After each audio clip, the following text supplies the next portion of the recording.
I'm Teisha Bader with Shalom TV's News Update.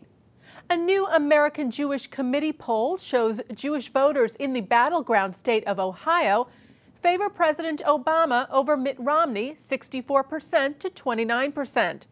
According to exit polls in the 2008 election, American Jews voted for Obama over Senator McCain 78% to 22%. The Ohio survey is the third and last in a series of pre-election polls of American Jewish opinion. The others were a national survey and a separate poll in Florida, both showing similar percentages. The Ohio poll explored Jewish attitudes towards various issues like how President Obama is handling U.S.-Israel relations, where 54% of those asked approved of the job the president was doing. In that regard, 36% disapproved. The phone survey of 238 registered Jewish voters in Ohio was conducted from September the 13th through the 30th by QEV Analytics with a margin of error of plus or minus 6.4%. And taking a look at another poll, this one from the Foreign Policy Initiative called Foreign Policy Matters in 2012, found that 70% of Americans view Israel in a favorable light. When broken down politically, the poll found that nearly 81% of political conservatives, 68.5% of moderates, and nearly 63% of liberals were favorable towards Israel. 40% of the respondents to the survey identified themselves as Republicans, 40% as Democrats, and 20% as either independents or with no party affiliation.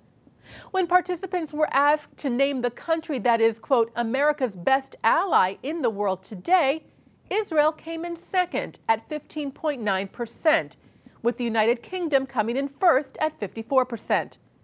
The Foreign Policy Initiative, whose director is Republican William Kristol, is, according to its website, a nonprofit, nonpartisan organization promoting continued U.S. diplomatic, economic, and military engagement in the world.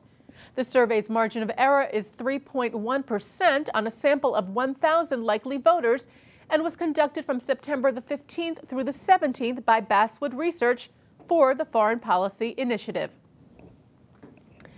Rabbi David Saperstein, director of the Religious Action Center of Reform Judaism, welcomed a ruling on Tuesday by a Pennsylvania judge to halt the implementation of Pennsylvania's voter identification law, allowing voters to cast their ballots without IDs on November the 6th. Saperstein issued a statement saying there are few more vital responsibilities than choosing our communal leaders, and no citizen should be denied the right to exercise that responsibility.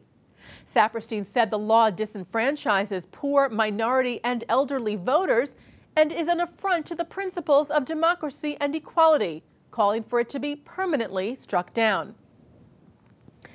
The Associated Press reports that the French government has taken up a proposal tightening anti-terrorism laws in the hopes of preventing a repeat of the deadly attack on a Jewish school in Toulouse this past March that left a rabbi and 3 Jewish children dead. French government spokeswoman Najat Vallaud-Belkacem said this measure will, quote, let us pursue people who are going to terrorism training camps abroad even if they haven't committed any crimes on French soil. French radical Islamist Mohamed Merah, who was responsible for the Toulouse murders, as well as the murders of 3 paratroopers, claimed links to al-Qaeda and said he had received training at an Islamist paramilitary camp in Pakistan. Merah died in a standoff with police following the Toulouse killings.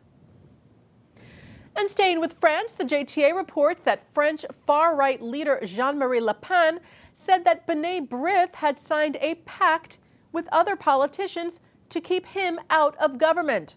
Le Pen, who founded the Front National Party 40 years ago, said this week in a local TV interview that the leader of the soft right signed a pact in which they vowed never to unite with Front National, adding it is said that it was B'nai B'rith, a sort of Jewish Freemasonry group, that imposed this clause. Shalom TV contacted B'nai B'rith International for comment, who said, "We deny these charges. This is typical of Jean-Marie Le Pen looking for conspiracies where none exist." The president of B'nai B'rith France also denied the existence of any pact involving B'nai B'rith and Front National. Dr. Richard Prosquires, president of CRIF, the umbrella group representing French Jewish communities, called Le Pen's theory the result of, quote, senility or obsessive anti-Semitism, and probably of both, adding that the tendency to see conspiracies is a characteristic of anti-Semites, and unfortunately, this is the case with Mr. Le Pen. Prosquire also called on the current leader of Front National, Marine Le Pen, who is Jean-Marie's daughter, to remove him as honorary president of the party. And that's Shalom TV's News Update. I'm Teisha Bader.